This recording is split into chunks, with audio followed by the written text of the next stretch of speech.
Ատամները հանել, լեզուն կտրել, ի վերջո սպանել, որքան ազատ է մեդիան, հարևան Ադրբեջանում։ Ադրբեջանում լրագրությունը հանցագործություն է, եթե դու ճիշտ ինֆորմացիա ես փոխանցում, քեզ հեշտությամբ կարող են բանտ նետել։ Ադրբեջանում մեդիան շարունակում է գտնվել իշխանությունների խիստ վերահսկողության ներքո։ Ազատ խոսքի իրավունքը խիստ սահմանափակված է եւ ցանկացած փորձ իշխանություններին քննադատելու կամ այլընտրանքային կարծիք հնչեցնելու հանդիպում է ճնշման եւ բռնության։ Իշխանությունների հասցեին քննադատություն հնչեցնող լրատվամիջոցները հաճախ կանգնում են արգելափակման առաջ, իսկ լրագրողները ենթարկվում են հետապնդումների, ձերբակալվում շինծ ու մեղադրանքներով, ենթարկվում անձնական տվյալների արտահոսքի սպառնալիքների։ Մամուլի ազատությունը Ադրբեջանում մինչ օրս մնում է վերացական հասկացություն առանց իրական կիրառման։ Բռնաճնշումների թիրախում միայն լրագրողները չեն, խոսքի ազատության սահմանափակումները վերաբերում են նաև շարքային քաղաքացիներին, ովքեր համարձակվում են բարձրաձայնել քննադատական կամ անհամաձայնության ենթակա դիրքորոշումներ։ Լրատվամիջոցների անազատության խնդիրը Ադրբեջանում հստակ արձանագրվում է հեղինակավոր միջազգային կառույցների կողմից, ինչպես լրագրողներ առանց սահմանների,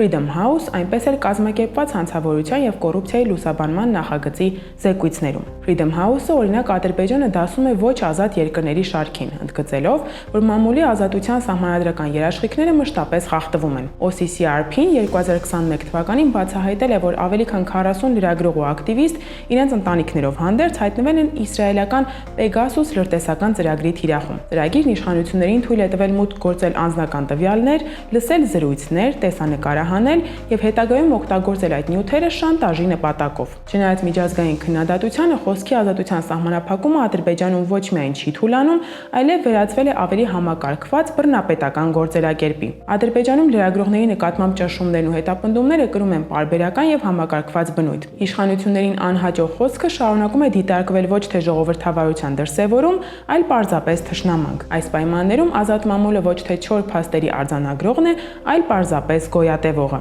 2023 թվականի նոյեմբերից ադրբեջանական իշխանությունները թիրախավորել են Abzas Media լրատվական կայքը, Toplum TV, Կանալ 1, Կանալ 13 YouTube-յան ալիքները։ 2023 թվականի նոյեմբերի 20-ին քաղաքացիական հագուստով ոստիկանները բռնի ուժ էին կիրառել եւ բերման ենթարկել Abzas Media լրատվական կայքի ղեկավար Ulvi Hasanliին։ Հաջորդ օրը ինքնաթիռում ձերբակալել են համանուն կայքի գլխավոր խմբագիր Sevinch Vagvkzyin։ Այնուհետև ձերբակալվել է կայքի փոխտնօրեն Մուհամմադ Կեկալովը, աշխատակիցներ Նարգիս Աբսալամովան, Հաֆիզ Բաբալն, Էլնարա Գասիմովան։ Նրանց դեմ քրեական գործ է հարուցվել մաքսանենգության մեղադրանքով, սակայն ձերբակալման հիմնական պատճառը այս լրատվամիջոցների կողմից Արցախի բռնազավթված տարածքներում Ալիևների ընտանիքին պատկանող ընկերությունների կոռուպցիոն գործարքների բացահայտումներն են։ Նախորդ տարի ձերբակալվել է լրագրող Ֆարիդ Մեհրալիզադեն։ Նա պատմել է, որ ձերբակալության ժամանակ աչքերը փակել են, տարել անհայտ վայր, այնուհետև տեղափոխել Բաքվի քաղաքային ոստիկանության բաժին, որտեղ ենթարկվել է ֆիզիկական եւ հոգեբանական ճնշումների, հեռախոսը բացելու պահանջով։ Ընդամենը օրեր առաջ Ադրբեջանի դատախազները դատարանում պահանջել են 12 տարվա ազատազրկում, ինչպես Մեհրալիզադեի,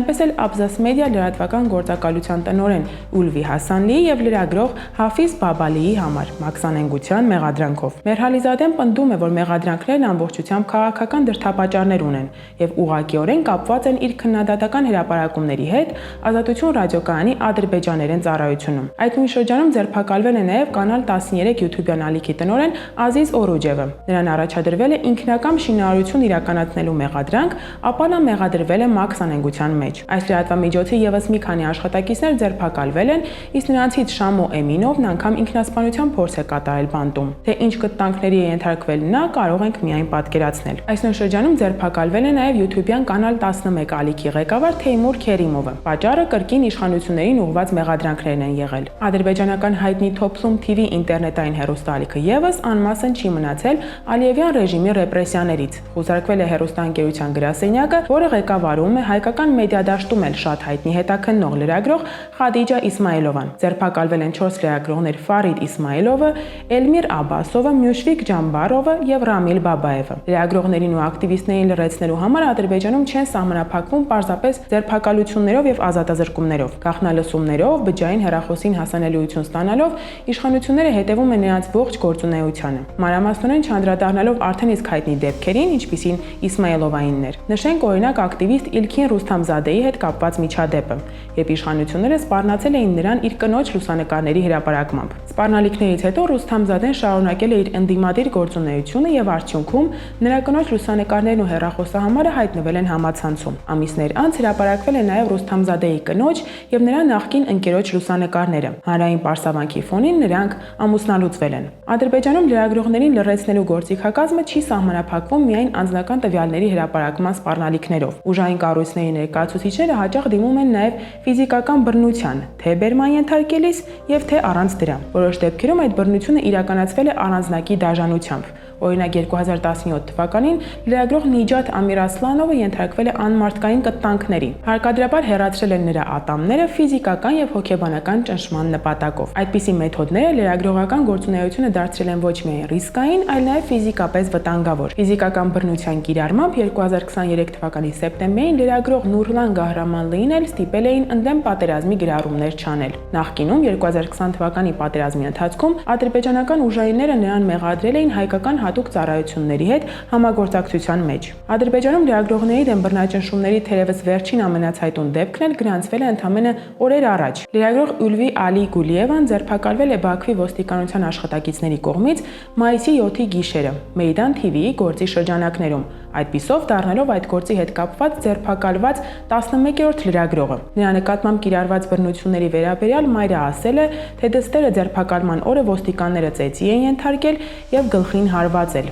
Նա տևական ժամանակ է տառապում է գլխացավերից։ Այս գործի առնչությամբ նշենք, որ 2024 թվականի դեկտեմբերի 6-ին ձերբակալվել են Մեյդան TV-ի աշխատակիցներ Ռամին Դեկոն, Այնուր Գամբարովան, Այսել Ումուդովան, Այթաջ Ախմեդովան, Հայալա Ագաևան եւ Նաթիկ Ջավադլին։ Նրանց բոլորին մաքսանենգության մեղադրանք է առաջադրվել։ Խոսքի ազատության բացակայության եւ բռնաճնշումների ու հալածանքների պայմաններում շատ ադրբեջանցի լրագրողներ եւ ակտիվիստներ հարկադրված են լքել երկիրը, փնտրելով ապաստան եւ ազատ գործելու հնարավորություն արտասահմանում։ Ընդդիմադիր լրագրողների եւ ակտիվիստների նկատմամբ արտասահմանյան ճնշումները առավել ակտիվացել են 2014 թվականից, այն բանից հետո, երբ Եվրոպական խորհրդարանը մերժեց Վանաձևի ընդունումը կապված Ադրբեջանում քաղբանտարկյալների վիճակի հետ։ Այդ պահից սկսած իշխանությունների թիրախավորումը դրսի ազատ ձայների նկատմամբ դարձել է համակարգված, ներառելով լրտեսում, սպառնալիքներ, վարկաբեկում եւ անգամ ֆիզիկական հետապնդում։ Սակայն ինչպես նշում են նրանք, նույնիսկ արտերկրում չեն կարողանում գործել անխոչնդոտ։ Ադրբեջանի իշխանությունների հետապնդումները շարունակում են ուղեկցել նրանց անկախ աշխարհագրական դիրքից։ Այն թե ինչպես է Ադրբեջանում հաջողվում ճնշել լրագրողներին անգամ արտերկրում,